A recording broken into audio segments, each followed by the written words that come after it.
যে নির্বাচনকে বানচাল করবার ষড়যন্ত্র করছে। আজকে দুর্ভাগ্য আমাদের অন্তর্বর্তীকালীন সরকার, যাকে আমরা সম্পূর্ণ সমর্থন দিচ্ছি, তারা আজকে নিজেরাই আজকে অবস্থা তৈরি করছে যাতে করে নির্বাচন ব্যাহত হয়। ওই রাজনৈতিক দলগুলো যে কয়েকটা এই গণভোটের জন্য চাপ দিচ্ছে, তারাও আজকে খুব পরিষ্কার ভাবে বলতে চাই যে নির্বাচনকে বানচাল করবার ষড়যন্ত্র করছে।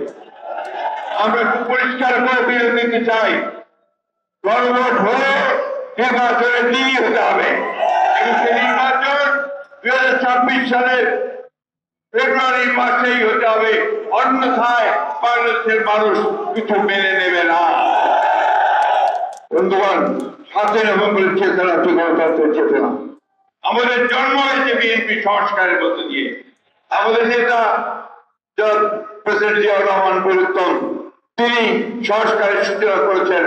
আজকে জনাব তারেক রহমান নতুন সংস্কার 31 দফা কর্মসূচি দিয়ে গোটা জাতিকে সামনেকে এগিয়ে দেওয়ার একটা কাটা দিয়েছেন।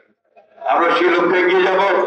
আমরা এই নির্বাচনে অংশ নেব ও ইনশাআল্লাহ এই নির্বাচনে জয়যুক্ত হয়ে আমরা একটা নতুন বাংলাদেশ গড়ে তুলব। আমি যুবক ভাইদেরকে আহ্বান জানাতে চাই, তরুণদেরকে আহ্বান জানাতে চাই যে আসুন, আপনারা যে ত্যাগ স্বীকার করেছেন, আমাদের যে হাজার হাজার নেতা কর্মী মারা গেছে, আমাদের সহকর্মী সহযোদ্ধা যারা মারা গেছেন, তাদের আত্মা শুনতে